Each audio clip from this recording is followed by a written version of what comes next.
लेकिन बिलाल अज़हर कियानी साहब, मैं आपसे सवाल पूछने से पहले आपको ज़रा बताना चाहता हूँ कि जिस जगह बैठ के हम ये सारी डिस्कशन कर रहे हैं, Islamabad, federal capital of Pakistan, यहाँ तो हुकूमत की रेट होनी चाहिए ना। यहाँ क्या सूरत हाल है, ज़रा एक छोटी सी रिपोर्ट में देखें। इस्लामाबाद की मार्केट से चीनी गायब है। शहर के बेशतर दुकानदारों ने चीनी रखना ही छोड़ दी। उनका कहना है कि चीनी मंडी में भी नापैद हो गई है और अगर मिलती है तो इतनी महंगी कि इसे 172 की रिटेल प्राइस पर बेचना मुमकिन नहीं। अगर आपको 180 की पड़ेगी, 190 की पड़ेगी तो आप 172 की कैसे बेचेंगे?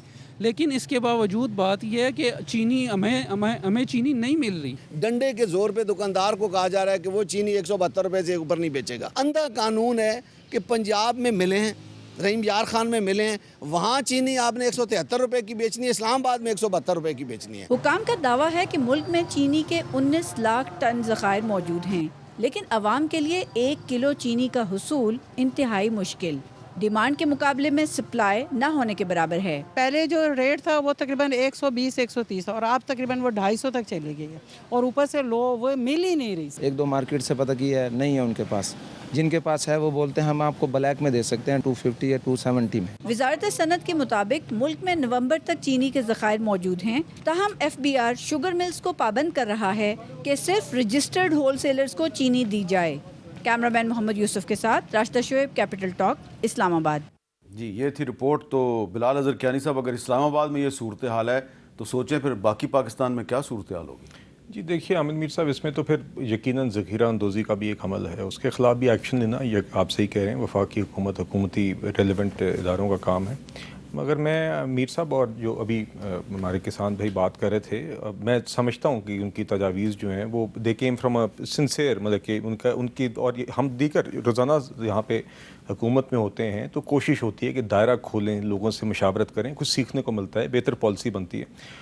एंड आई जेन्युइनली बिलीव कि हम दीगर इश्यूज़ पे जब लोगों के साथ बैठते हैं तो वो अच्छी नीयत के साथ आते हैं। लोग हर कोई अपने पर्सपेक्टिव से एक हल बता रहा होता है। जो चीज़ ग्राउंड पे वो समझते हैं वो मैं उस तरीके से नहीं समझ सकता। हमारा एक पर्सपेक्टिव एक और होता है, जब सबके पर्सपेक्टिव मिलते हैं तो कोई बेहतर पॉलिसी बनती है।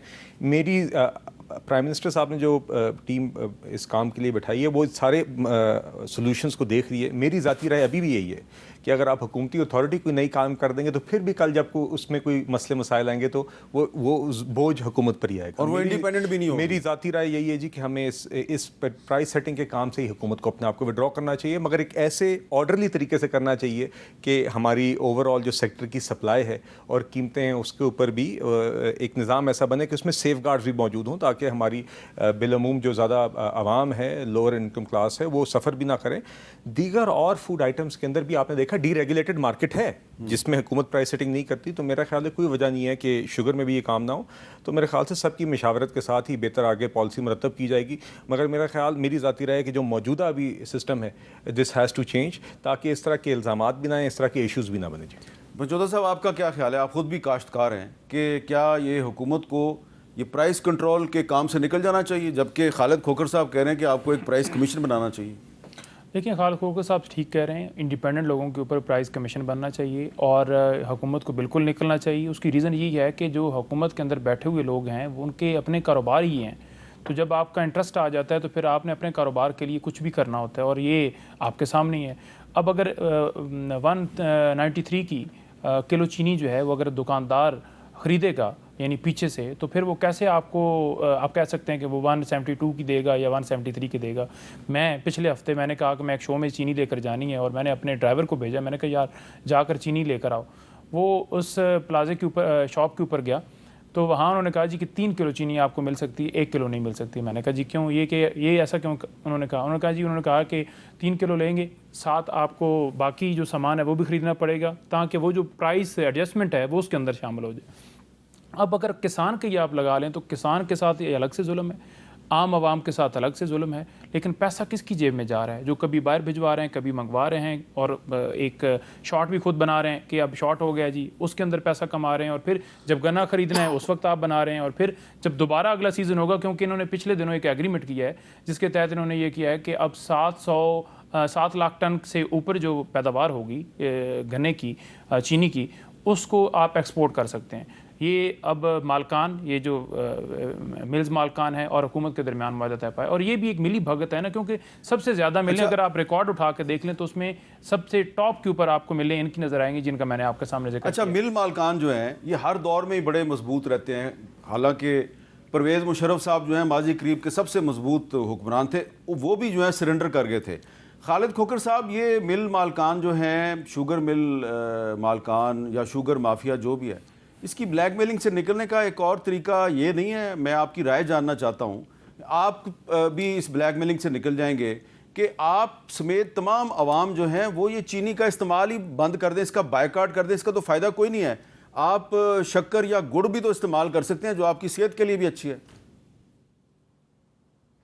जी, आपने बड़ी खूबसूरत बात की। 1960 की दहाई में एक पंजाब एग्रीकल्चर कमीशन बना था जिसको नवाब ऑफ कालाबाग हेड कर रहे थे। उसकी रिकमेंडेशन में पहली उनकी रिकमेंडेशन यही थी कि पत्तोकी से लेकर रहीम यार खान तक कोई शुगर मिल ना हो, ये कॉटन एरिया है। कॉटन हमारे लिए वाइट गोल्ड है और ये चीनी हमारे लिए वाइट पॉइजन है, ये बिल्कुल इसका इस्तेमाल कम होना चाहिए। दूसरा, हामिद मीर साहब, मैं अर्ज़ करना चाहता हूँ कि पिछले साल हमारा पंजाब में गन्ना काश्त था को 20 लाख एकड़, इस दफ़ा 22 लाख एकड़, 2 लाख एकड़ ज़्यादा काश्त है और गन्ने की फसल भी पिछले साल से बहुत अच्छी है। हमारी काश्तकारों की तरफ से गुजारिश है हुकूमत से कि चीनी इम्पोर्ट ना करें। उसकी वजह, जब अक्टूबर नवंबर में चीनी आएगी तो हमारे गन्ने का रेट बहुत नीचे चला जाएगा। हमें पहले ही तमाम फसलों में नुकसान हो रहा है, इस वक्त बहुत ज़्यादा नुकसान हो रहा है इस वक्त। जी, चीनी का सूरत हाल यह है कि तकरीबन हमारी कोई 7 मिलियन टन या 7.5 मिलियन टन चीनी की प्रोडक्शन होती है, यानी कि अगर ये 1 रुपये किलो का रेट बढ़ाएं तो गरीब आवाम पे बोझ बनता है। मेरी गुजारिश ये है कि चीनी जो है, दुनिया के तमाम डॉक्टर जो हैं वो कहते हैं ये जो सफ़ेद चीनी है इसका इस्तेमाल कम करें, ये बीमारियां पैदा करती है। तो क्या हुकूमत का ये काम है कि वो पैसे खर्च करके वो चीज़ पाकिस्तान में इंपोर्ट कर रही है जिसने सिर्फ बीमारी फैलानी है? देखें जी, हम तो काश्तकारों की तरफ से बिल्कुल बार बार गुजारिश कर रहे हैं कि इसको इंपोर्ट ना किया जाए। हम पहले ही काश्तकार मरे पड़े हैं। अगर बाहर से चीनी आ गई और गन्ने का रेट इन्होंने फिर डाउन कर दिया तो काश्तकार के पास तो अगली फसल के पैसे नहीं है।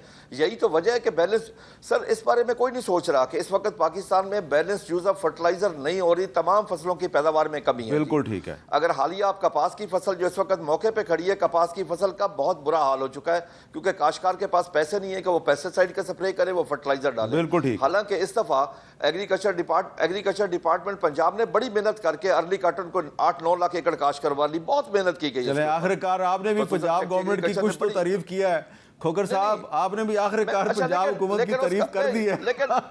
चले, बहुत बहुत शुक्रिया, बहुत बहुत शुक्रिया। हमारे पास वक्त कम है, मैं बार बार ये बात इसलिए कर रहा हूँ, ये जो चीनी जो है इंपोर्ट नहीं होनी चाहिए, इसका इस्तेमाल ही बंद कर देना चाहिए। उसकी वजह यह है कि जो हमारी रूलिंग एलीट है ना, अशराफिया जिसको कहते हैं, अशराफिया, ये जो बड़े ताकतवर लोग होते हैं, ये चीनी नहीं इस्तेमाल करते, ये ब्राउन शुगर इस्तेमाल करते हैं जिसको हम शक्कर कहते हैं। तो जो चीज़ आप खुद इस्तेमाल नहीं करते वो आप बाहर से इंपोर्ट क्यों कर रहे हैं? इसलिए कि मिल मालकान को फ़ायदा होना है।